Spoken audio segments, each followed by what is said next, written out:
Man, we got more breaking NFL news here coming out from Adam Schefter of ESPN. The Las Vegas Raiders have fired Antonio Pierce. Now, on one hand, it sucks because personally, I like Pierce. I like his press conferences. I liked him as a player. I feel like the players liked playing for him. Like, they always played hard. There were some close losses when the Raiders were obviously undermanned, whether it was just a talent issue or an injury issue, a quarterback issue, whatever it may be.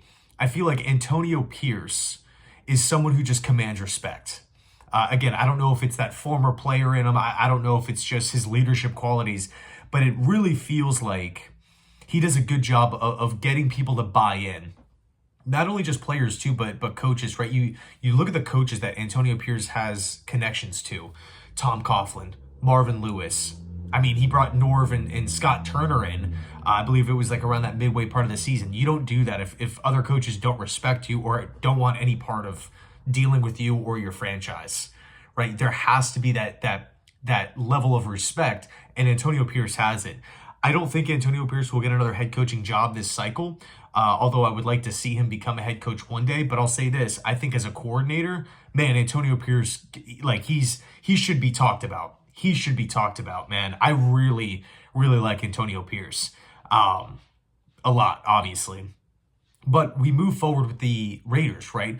What direction do they travel down? With Tom Brady now in the mix, Mark Davis, it should be pretty interesting. I think the good news here for the Raiders, as well as every team that needs a head coach, there's plenty of them available, right? You can obviously talk about the Mike Vrabel connection, right, with Tom Brady and everything.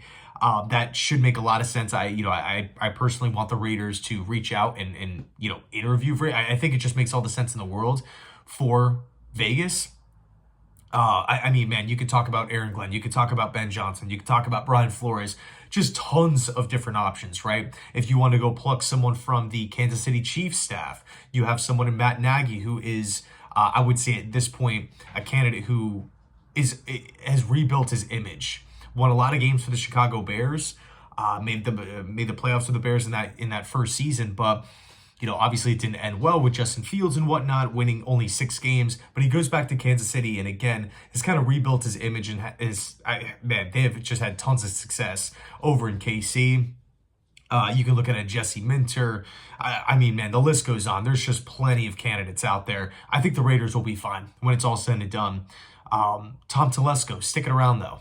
So, right as we stand right now, only 2 GM spots open, the Jets and the Titans, which obviously bodes well for both of those teams. But coaches, man, tons of teams need one. Saints, Bears, Jets, Patriots, Jags, Raiders. I could be missing one. My head's all over the place. Anyway, thanks so much for watching, and as always, go Jets.